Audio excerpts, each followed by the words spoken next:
Developmental mile stone discuss ചെയ്യുന്ന സീരീസിലെ അടുത്ത വീഡിയോയിലോട്ട് സ്വാഗതം. ഇന്ന് നമ്മൾ 4 മാസം പ്രായമുള്ള ഒരു കുട്ടിയുടെ പാരൻസ് അറിഞ്ഞിരിക്കേണ്ട മൈൽ സ്റ്റോൺസ് ഏതൊക്കെയാണ്. 4 മാസം പ്രായമുള്ള കുട്ടിയുടെ ബ്രെയിൻ ഡെവലപ്മെൻറ്റ് ഒന്ന് ആക്സിലറേറ്റ് ചെയ്യാൻ വേണ്ടി ആസ് എ പാരൻസ് നിങ്ങൾക്ക് എന്തെല്ലാം ചെയ്യാൻ കഴിയും, ഇതാണ് ഇന്ന് നമ്മൾ ഡിസ്കസ് ചെയ്യുന്നത്. അപ്പം ആദ്യം നമുക്ക് മൈൽ സ്റ്റോൺസ് വെച്ച് തുടങ്ങാം. 4 മാസം പ്രായമുള്ള ഒരു കുട്ടി ചെയ്തിരിക്കേണ്ട മോട്ടോർ മൈൽ സ്റ്റോൺസ് ഏതൊക്കെയാണ്? ഒന്നാമത്തെ കാര്യം നെക്ക് ഹോൾഡിങ്. അവരുടെ തല ഫിക്സ് ആയിട്ടുണ്ടാവണം, നെക്ക് ഹോൾഡിങ് ഉണ്ടായിരിക്കണം. രണ്ടാമത്തെ കാര്യം, കുഞ്ഞിനെ നിങ്ങൾ കമഴ്ത്തി കിടത്തുന്ന സമയത്ത് കുഞ്ഞ് തല പൊക്കും, കഴുത്ത് പൊക്കി നോക്കും. അതോടൊപ്പം അവൻ്റെ 2 കയ്യിൽ സപ്പോർട്ട് എടുത്ത് നല്ല രീതിയിൽ തല പൊക്കി നോക്കണം, ഇതുപോലെ. അതുപോലെ മൂന്നാമത്തെ ഒരു കാര്യമാണ്, കുട്ടി ടോയ്സ് കൊടുത്തു കഴിഞ്ഞാൽ കൈകൊണ്ട് പിടിക്കുക, 2 കൈകളും ചേർത്ത് പിടിക്കുന്നുണ്ടാവും ഇപ്പോൾ ടോയ്സ് ഒക്കെ കൊടുത്തു കഴിഞ്ഞാൽ. അതോടൊപ്പം നിങ്ങളൊരു ടോയ്സ് കാണിച്ചു കഴിഞ്ഞാൽ ആ ടോയ്സിനെ ലക്ഷ്യം വെച്ച് കൈ മൂവ് ചെയ്യാൻ പഠിക്കുക അവന്.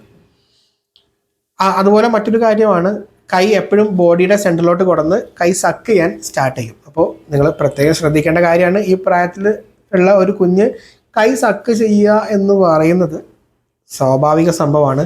അത് കണ്ട് നിങ്ങളിത് അബ്നോർമൽ ആണെന്ന് വിചാരിക്കേണ്ട, അത് വേണ്ട ഒരു കാര്യമാണ്. ഇനി നമുക്ക് പറയാനുള്ളത് കുട്ടിയുടെ ലാംഗ്വേജ് സ്പീച്ച് ഡെവലപ്മെൻ്റ് ആണ്. അവിടെ ഈ ഒരു 4 മാസം പ്രായമുള്ള കുട്ടി, 4 തൊട്ട് 6 മാസം വരെ ഉള്ള ഒരു കുട്ടി ചെയ്യേണ്ടത് കൂയിങ് അല്ലെങ്കിൽ കരച്ചിലല്ലാത്ത മറ്റ് ശബ്ദങ്ങൾ ഉണ്ടാക്കി തുടങ്ങും. ഏതെങ്കിലും ഒരു ഓന്നോ അല്ലെങ്കിൽ അതൊക്കെ ഉണ്ടാക്കി തുടങ്ങും.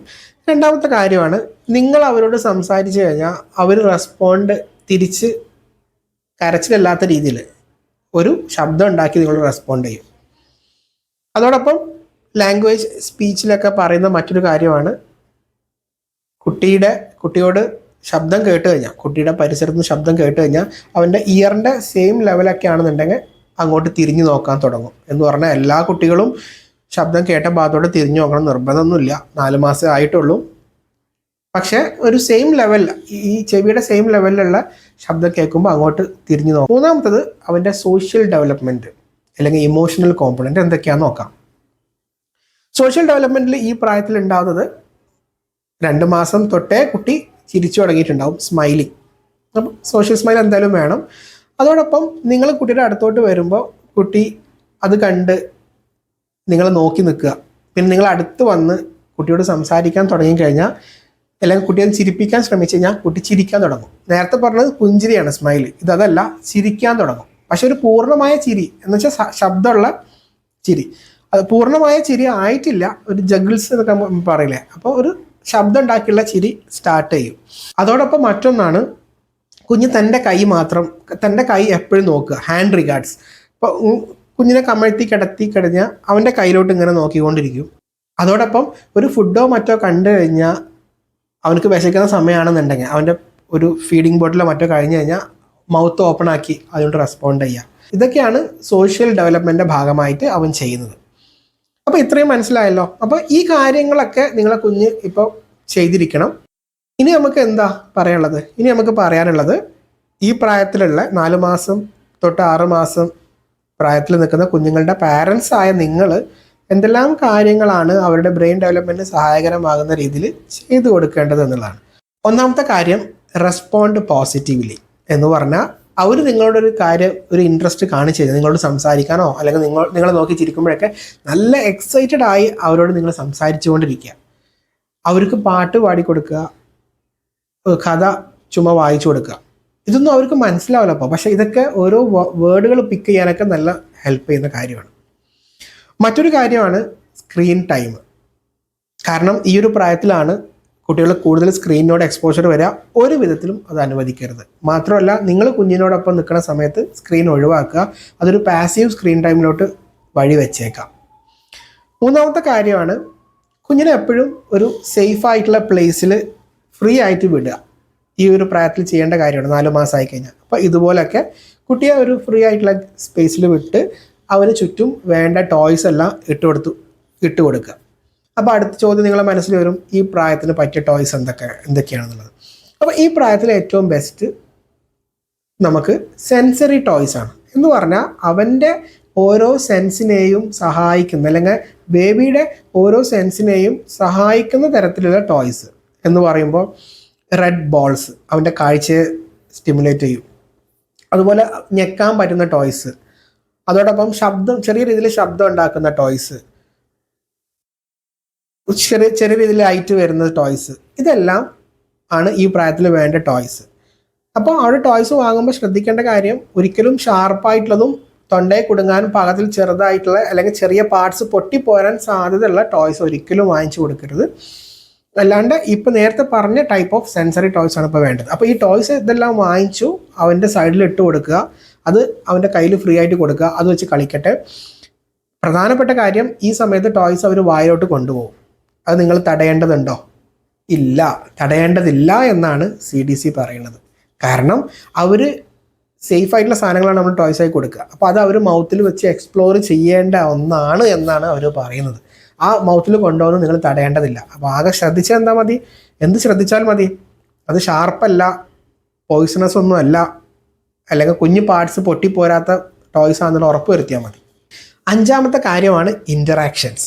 അതായത് പരസ്പരം മറ്റുള്ള ആളുകളുമായി നല്ല ഇൻറ്ററാക്ഷൻ സമ്മതിക്കുക എന്ന് പറഞ്ഞാൽ, നമ്മളിപ്പോൾ മറ്റുള്ളവരുടെ കൂടെ കാണാൻ പോകുന്ന സമയത്ത്, പുറത്തിറങ്ങുന്ന സമയത്ത് കുഞ്ഞിനെയും എല്ലാവരും കൂടുന്ന സ്ഥലത്തോട്ട് കൊണ്ടുപോവുക. പക്ഷേ അസുഖമുള്ള ഒരു ഗ്രൂപ്പ് ഓഫ് ആൾക്കാരുടെ അടുത്തോട്ട് പോകരുത്. അത് നിങ്ങൾക്ക് അറിയാവുന്ന കാര്യമാണ്. പെട്ടെന്ന് അവർക്ക് ഇൻഫെക്ഷൻ വരും.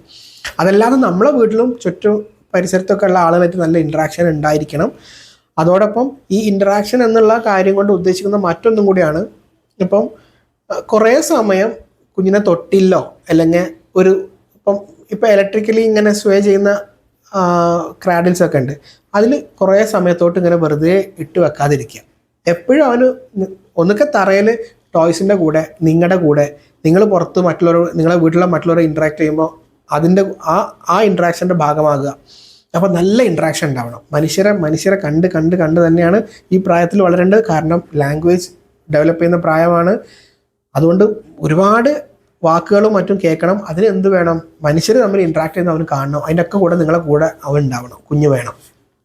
അടുത്ത കാര്യമാണ് പതിയെ നമുക്കൊരു റൂട്ടീൻ ഉണ്ടാക്കുക എന്നുള്ളത്. അപ്പോൾ റൂട്ടീൻ 4 മാസം വരെയുള്ള ഒരു കുട്ടിക്ക് ഒരു സ്ലീപ്പിനൊരു റൂട്ടീൻ ഉണ്ടാവില്ല, ഫീഡിങ്ങിന് റൂട്ടീൻ ഉണ്ടാവില്ല, നമുക്കറിയാം. പക്ഷെ 4 മാസം തൊട്ട് പതിയെ അവർക്ക് രാവും പകലും തിരിച്ചറിഞ്ഞ് തുടങ്ങും. അപ്പോൾ ഇതാണ് നല്ലൊരു ടൈം. എന്തിനുള്ള? ഒരു പയ്യെ അവനെ ഫോഴ്സ് ചെയ്യാത്ത, അല്ലെങ്കിൽ കുഞ്ഞിനെ ഫോഴ്സ് ചെയ്യാത്ത രീതിയിൽ ഒരു റൂട്ടീൻ ഉണ്ടാക്കാൻ പറ്റിയ ഒരു സമയം 4 മാസമാണ്. നമ്മൾ പയ്യെ ഫീഡിങ് കൊടുക്കുന്നതിനൊരു ചെറിയ റൂട്ടീൻ ഉണ്ടാക്കുക. ഫീഡിങ്ങിന് റൂട്ടീൻ ഉണ്ടാക്കുക വെച്ചാൽ പോസിബിൾ അല്ല. അറ്റ്ലീസ്റ്റ് സ്ലീപ്പിനെങ്കിലും നല്ല റൂട്ടീൻസ് ഉണ്ടാക്കുക. അതെങ്ങനെ ചെയ്യാമെന്ന് പറഞ്ഞാൽ, ഈവനിങ് അവേഴ്സിലൊക്കെ നമ്മൾ ഒരു ഫിക്സഡ് ടൈമിൽ അവനെ കുളിപ്പിച്ച് ഉറക്കാൻ കിടത്തുക. അങ്ങനെ പയ്യെ റൂട്ടീൻസ് ഉണ്ടാക്കുക. അവസാനത്തെ ഒന്നാണ് എക്സസൈസ്. ഇപ്പോൾ നിങ്ങൾ കേൾക്കുമ്പോൾ ഒരു പക്ഷേ ആശ്ചര്യം വരും, ഇത്ര 4 മാസം പ്രായമുള്ള കുട്ടി എക്സസൈസോ? ആശ്ചര്യപ്പെടേണ്ട. എക്സസൈസ് എന്ന വാക്കുകൊണ്ട് ഉദ്ദേശിച്ചത്, നിങ്ങൾ അവനെ കിടത്തി പയ്യെ കൈയും കാലൊക്കെ ഒന്ന് ഡിഫറെൻറ്റ് പോസ്റ്ററിലോട്ട് മടക്കി നിവർത്തുക. അത് ഭയങ്കര സൂത്തനിങ് എഫക്റ്റുമാണ്. മാത്രമല്ല അത് കുട്ടിക്കൊരു പോസിറ്റീവ് എഫക്റ്റ് ഉണ്ടാക്കുന്നതാണ് CDC പറയുന്നത്. അപ്പോൾ ഇങ്ങനെ എക്സസൈസ് ചെയ്യുന്ന സമയത്ത് ശ്രദ്ധിക്കേണ്ട കാര്യം, അവരോട് സംസാരിച്ചുകൊണ്ട്, അല്ലെങ്കിൽ അവളോട് ബേബിയോട് സംസാരിച്ചുകൊണ്ട് എക്സസൈസ് ഇങ്ങനെ കൈയും കാലൊക്കെ നിവർത്തുക. അത് ദിവസത്തിൽ 1-2 തവണ അങ്ങനെ ചെയ്തു കൊടുക്കുക. കൈ എല്ലാ ജോയിൻസും ഒന്ന് നിവർത്തി മടക്കുക, കാലിൻ്റെതും പ്രത്യേകിച്ച് ഇടുപ്പലിൻ്റെ ഒക്കെ അങ്ങനെ വളരെ ജെൻറ്റിലായിട്ട് ചെയ്യുക. അതോടൊപ്പം വേണ്ട ഒന്നാണ് ബോഡി ഓയിൽ മസാജ്. അത് കുളിക്കുന്നതിന് മുമ്പ് എല്ലാ ദിവസവും ഒരു 5 മിനിറ്റ് നല്ല രീതിയിൽ വളരെ ജെൻറ്റിലായിട്ട് മസാജ് ചെയ്ത് കൊടുക്കുക. അപ്പോൾ ഇങ്ങനെ ചെയ്യുന്ന സമയത്തൊക്കെ നിങ്ങൾക്ക് 4 മാസം ഉള്ള ഒരു കുട്ടിക്ക് ചെയ്തു കൊടുക്കാൻ പറ്റുന്ന വലിയൊരു ഉപകാരമാണ്, അല്ലെങ്കിൽ ഒരു സഹായമാണ്. ഇങ്ങനെ ചെയ്യുമ്പോഴൊക്കെ സംസാരിച്ചുകൊണ്ടിരിക്കുക, വെറുതെ അവരോട് എന്തെങ്കിലും സംസാരിച്ചിട്ടുണ്ടാകും. അപ്പോൾ ഈ കേൾക്കുന്ന ഓരോ വാക്കും കുട്ടി ബ്രെയിനിൽ ഫീഡ് ചെയ്യും. അപ്പോൾ അതാണ് ചെയ്യേണ്ട മറ്റൊരു കാര്യം. അപ്പോൾ ഇത്രയും കാര്യങ്ങളൊക്കെയാണ് 4 മാസമുള്ള കുട്ടിക്ക് നിങ്ങൾ ചെയ്യേണ്ടത്. ഇത് നിർത്തുന്നതിന് മുമ്പ് പറയാനുള്ള കാര്യം, 6 മാസം ആവുന്നത് വരെ മുലപ്പാൽ മാത്രം കൊടുക്കാൻ ശ്രമിക്കുക, മറ്റൊന്നും കൊടുക്കാതിരിക്കുക.